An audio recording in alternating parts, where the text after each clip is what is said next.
minutes at each. I see the one and only MC Rapper. How are you doing, MC Rapper? Hey, I'm doing great, Peter. What's up? I'm good. I'm good. Okay. First of all, I'm grateful for the opportunity, for the microphone, and I'm grateful for the energy that. By the way, there is a lot of rage amongst us, and I can feel it. I know tomorrow is date 21. So kindly, fellow Kenyans, fellow Africans, also those who are in Nairobi, whatever you must know is the war that we are fighting, the war that we are in is not only political but also spiritual. Tomorrow being 21st, for those who know astrology well or numerology, they will understand this. But I'm not going to explain more of that. Tomorrow, being 21st, is 1 + 2 3. So the elites, the so-called Freemasons, Illuminati, and as you all know, the parliament is built strategically in some, I don't know, they are spiritual, their thing. You know what the elites do, you know what the Freemasons do. So tomorrow, it's like some degree, the grants and whatsoever wako na sacrificial thing kufanya, and so the thing that they are trying to do, will cover up their dirty work. They'll do it politically. How? So Kenyans kesho wanatokea wanaenda parliament.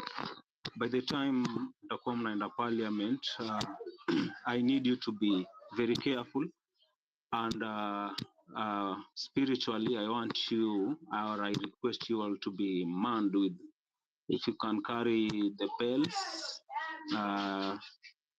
if you can carry, by the way, sufurias, and if you can carry salt. Salt itakuwa for protection, bad energies, itakuwa na absorb bad energies.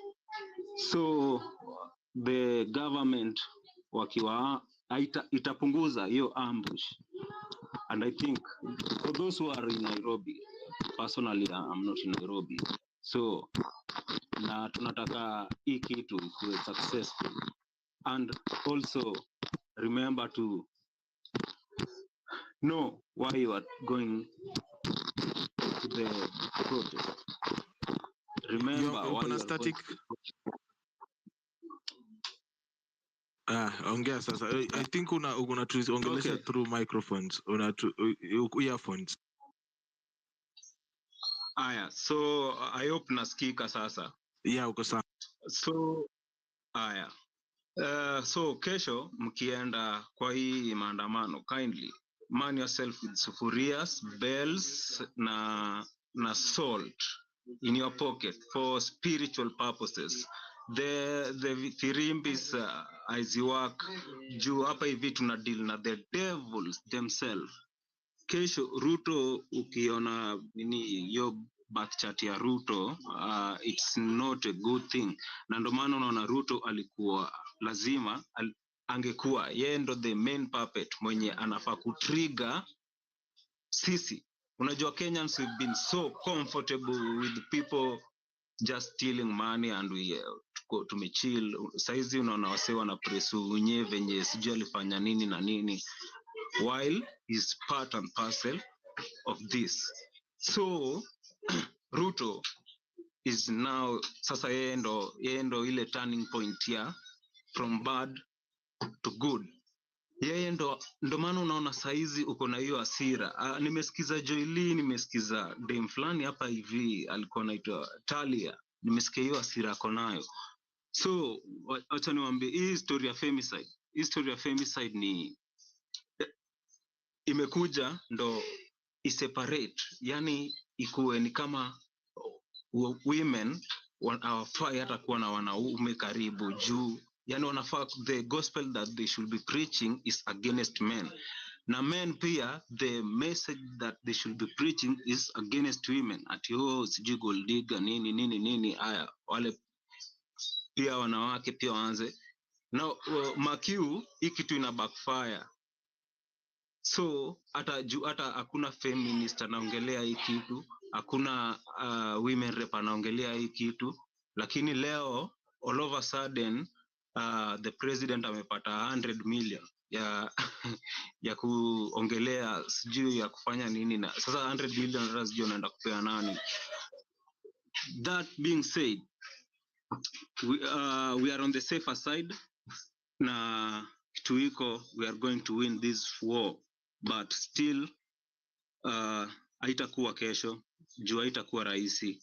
Kesho sasa ni kuconfirm that we mean what we are saying. Nyinyi nawatakia kila laheri kesho for those who will be on the streets. And just by the way, the spiritual thing yenye nimesema hapo hivyo, remember to do that. Alafu 2025 sasa ndo inaenda kukua the turning point here, where banks by the way will sink. Banks will sink na a lot of money ya wasee. Kama sahii I hope mnajua banks hazina cash mob, ama nini mob. Cash mob iko na NGOs, NGOs niliona ndo the leading, na sijui churches, and that's why umeona bado kuna story ya churches zimeanza saizi. So we are on the good na tunaenda kuwini war, lakini whatever is needed for us to win this war is that rage yenye tuko nayo. Hiyo rage yenye tuko nayo ndo hiyo boiling, hiyo unasikia kama unachemka, that's what is needed. Juu by the time utaexplainia msee, hata hakuna explanation by the way hiyo rage yenye nimesikia hapa hivi, there is no explanation. What we need to do is take care of ourselves kwanza ensure umeenda maandamano kama at least umekula, at least umekula, kuwa na nguvu kwanza, kuwa na maji, haya, kuwa na salt kwa mfuko, ama kwa mfuko tu, ama whatever kwenye utavaa, ama kwa socks, ama whatever kwenye utaweka wewe, na utokee na hizo vitu nimesema. Haya, nikimalizia nasema we are winning the war bado tu, and I thank you all. Thank you Peter. Minute yangu acha ni cut short na hiyo. Thank you, Joseph, for that. Today we have a very short time. We have 1 hour to go now to our conversation with Dr. Sharon. I see Mau is in the building. Mau, for 5 minutes, what are your thoughts on all this that are happening, including the kidnapping of Kizza Besigye in Nairobi during the launch of Martha Karua's book, and now he's surfacing in Uganda? Mau. Good evening, good morning. Thank you, Pipita, and every panelist who is on board. I'm indeed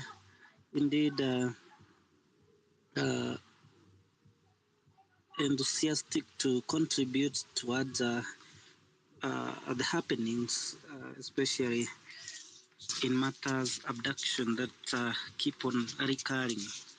You know, in height of insecurity as far as our borders are concerned, this tells you how susceptible we are in terms of the parameters of securities are concerned. It tells you that if somebody like Besigye can be abducted in our soil who came here not as a refuge, but just to witness a launch of one of the leaders and one of the Fred, you know, and resurfacing in Uganda. That tells you how these two leaders are collaborating to kill and abduct, or to abduct and kill. Remember, in the height of Genz maandamanos, we noted that there were some policemen who didn't fit or befit the height of our policemen. And we were asking ourselves, where are these policemen, or where are these guys coming from? We suspect that it is Museveni who was sending them here in collaboration with Ruto. I don't know. We have suspended the bills of right and the tenets of justice in our own country, and what is ruling at the moment is tyranny. And the person that we have at the helm disregard any any right that is enshrined in our precious constitution that we gave unto ourselves 2010. This is a constitution that we fought dearly, yet being watered, yet being mutilated. You know, it is the right time for us Kenyans to realize that the regime that we have at the moment and the regimes that we have had has no concern with Kenya, with the people. So it is the high time for everybody to know that it is we for ourselves against them. And when I say against them, I'm talking about against those in power, the cabal that is in power, the one that is cannibalizing, the one that is, you know, making institutions that are supposed to secure us, making them animal to Kenyans. You know, that when you see a policeman, you see somebody who is not friendly. You know, the reason why we are saying that we need to be on the street tomorrow is because this guy has nothing to tell us other than the same lies. We don't. Do I expect him to tell us about what happened on those people that were found at quarry, dumped there? Do we expect him to answer that question tomorrow when he'll be giving that state of nation? No, we don't. Do we expect him to tell us what is happening with our debt? Why is our state of public debt still rising? Yet you are lying to Kenyans that you are paying the debt. Do we expect him to tell us? No. Do we expect him to tell us the state of our dons, the state of our lecturers who are still languishing, who are still fighting there on the street? This is the fourth week, actually, I think a month now, without their issues being addressed. Do we expect him to tell us about to answer that question? No, we don't. Just like other regimes, he won't answer that question. Do we expect him to answer us and tell us that the she and the Shah are now working? Do we expect him to give? Do we expect him to give us a solution towards Shiv and the Shah? No, we don't, because this is a perennial liar. So we will go to the streets. We will make our views be heard. We will let the world know that we are being led by a tyrant, and this is somebody that we cannot trust, and this is somebody that other nations cannot collaborate and they cannot work together to bring justice. Thank you, Peter. Asante sana kwa hilo. I see Western Shilaho is in the building. Western, how are you doing? Peter, I'm good. How are you? I am well. Karibu sana. Asante sana. Greetings, Peter, to fellow countrymen and women and everybody in the platform. Peter, these abductions, particularly involving foreigners, have been happening for a very long time in contravention of very many laws internationally. Whether you're talking about international human rights law, international refugee law, international humanitarian law, whether you're talking about customary law, they break all known laws. Why? Because in international law, there's something called non-refoulement. What it means is that if a foreign citizen comes into your country, could be as a refugee, it could be as an asylum seeker, could be for whatever reason, but they may be running away from political persecution. They have not committed a crime, but their home country is after them. The country to which they have run to is obligated, as far as these laws I mentioned are concerned, to protect that person and not rendition or allow actors from the home country to come onto this country of refugee or asylum, status country to arrest and rendition that person back home to face trial or whatever. Why? Because it's always feared that when state apparatus from a different country, cross borders, looking for one of their citizens, they are likely to torture that citizen. Or in some cases, they even can subject that person to death penalty or any form of degrading behavior. So Kenya is breaking all these laws, it's breaking all of them. And it's disturbing. Why? Because the government doesn't uphold the law locally. So they will allow, agents from a foreign country to come and pick whoever, they want. Whether it's South Sudan, citizens of South Sudan have been abducted in Nairobi and renditioned back to South Sudan. Whether it's about Turkey, whichever. Whether it's about Nigeria, there's this separatist leader from Nigeria. He's the head of the indigenous people of Biafra.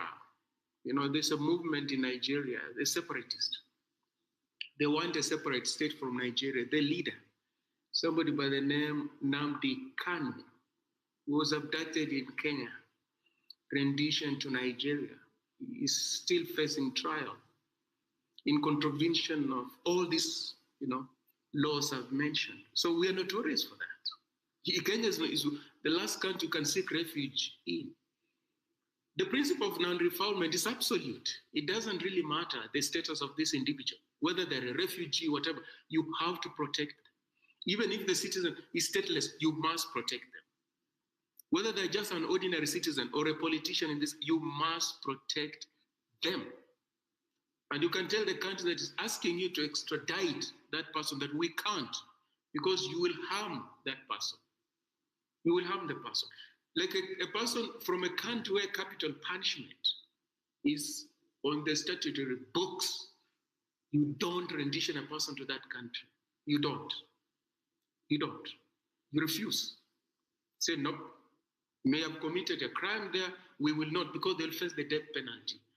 In our laws, there's no death penalty, so we don't do that. and you uphold international law. We don't do that. We don't. So how are we a sovereign state when, some other country would take great exception to that, that you can send intelligence people and you don't inform the government,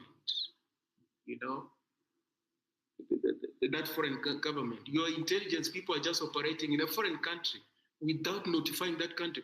That is a breach of diplomatic protocol, breach or security apparatus. Can easily result to collapse of diplomatic relations. But here we are. Why? Because it reminds us about when people say they want dictators. That's how dictators behave. Or you think they behave differently. They have no regard for law. So Kizza Besigye is a civilian, but he's taken to a court martial.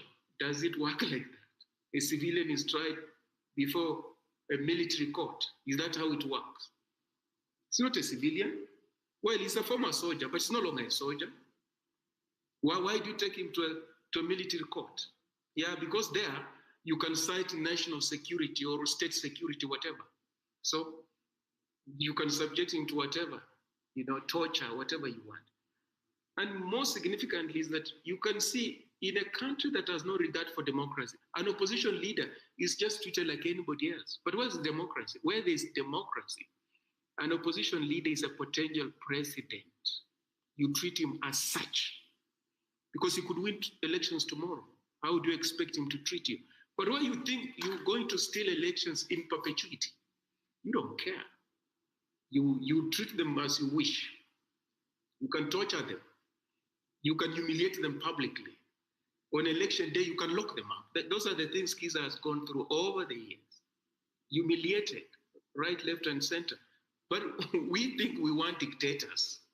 This is how dictators behave, full-blown. Pipita, the other thing, Kizza came to Nairobi as a keynote speaker during Mother Karua's book launch on Sunday. So, Pipita, if you've got a book launch and your keynote speaker, that's your chief guest, doesn't show up, you can't raise that matter. It's until today. I think it's the wife who raised the matter. That's when people realized Kizza had been kidnapped. Like you are launching a book. Your keynote speaker, who is your chief guest, you have got, word that has arrived in Nairobi, but they don't show up. You don't raise that matter. You don't. You don't raise until today. Oh, really? So much for a good friend, eh? So much for a good friend. It was the wife who raised it. The husband had been kidnapped from Kenya and rendition back to Uganda. But in Kenya, there were people who had invited him. They didn't raise it when he failed to show up. Imagine that. Yeah. If you've got such friends, do you need more enemies? Do you? You don't. You don't. We would have learned about it in Nairobi immediately that Sunday that Kizza is missing.